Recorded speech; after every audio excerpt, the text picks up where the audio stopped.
Hi, I just got some amazing news. So I cannot wait. I'm on my way upstairs to talk to Vic, my attorney, so that I can actually get some help with putting together an agreement for exporting thin gloss to another country.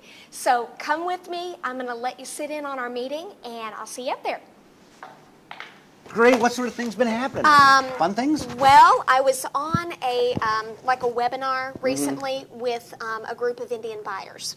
And one of the buyers at the end of it contacted me direct. I'm so excited. They're wanting to import thin gloss as a distributor into their country. Wow. So your wife's got a thin gloss, right? Oh, yeah, okay. she's got a thin gloss. So. Yeah, I brought an extra one just in case. Okay. But anyway, so I kind of told you a little bit about the contract. I know that we were going to go over that because I've got to get a distributor agreement over to them immediately. Okay. And then I guess I just need your help with this so that I can understand it and make sure that I get everything correct, because I definitely want to make sure that I get the ball rolling. Okay. So. Sounds good. Well, let me get you started sort of on Contract 101, just to give you sort of where you want to go or where you want to be.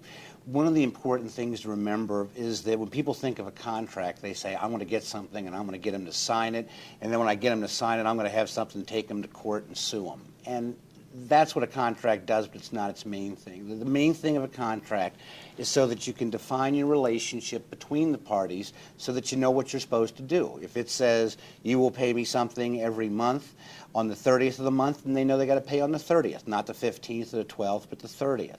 So that's what you're trying to do. Okay. Additionally, your contract should reflect the way you want to do business.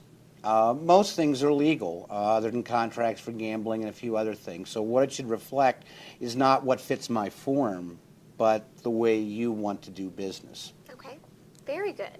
Well, I know we've made a couple of edits here just from emailing back and forth, but I mean, it looks like it's getting a little bit closer just to emailing out. Okay, So. good. Have you decided on what sort of a term you want, short term or long term for initial thing? Well, you had mentioned before that I should probably do it maybe short term, like for 6 months, and then at the end of that period, then I can choose to extend it, and they can also choose to extend it as well, just to see how it works. Right. Generally, for a new relationship, I like short-term relationships where people don't tie themselves up for years. And it's very similar to, I think, to a dating arrangement, in that when people form an arrangement or a relationship together, normally they date. The date is sort of from date to date, where as long as you're having fun from date to date, you continue the relationship.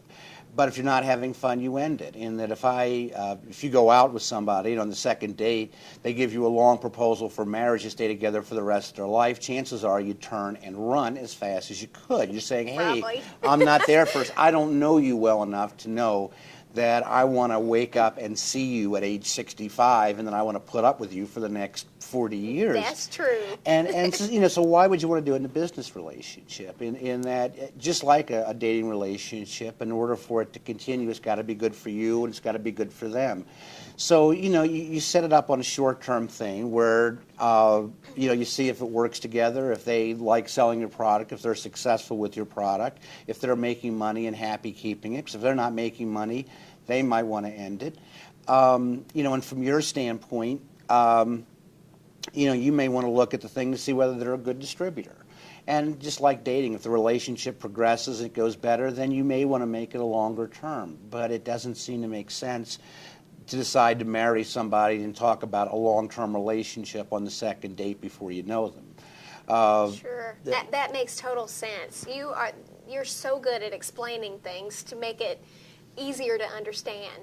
So I guess at this point it sounds like we've got through the edits. I'm ready to email this off. So I guess I'm going to take it with me. I know we talked about that. And well, then good. Wish me luck. Oh, you'll do it well. Well, send it through. to. I'm real excited. I think they're going to like it. The Indian market, you've got close to 1 billion people, and the market is just exploding and getting a more of a viable middle class of the people who have the money and the disposable income to afford things like thin gloss. And Yeah, so it's really a growing market in the beauty and wellness industry. It is. So I can't wait to get it over there and have ladies in India try thin gloss. it'll be great. I know. Thank you. Well, thank you so much, April. Okay, I will be in touch, and we'll talk soon. Okay, thank you. Okay, have a good one. See you later. Bye Okay, now. bye.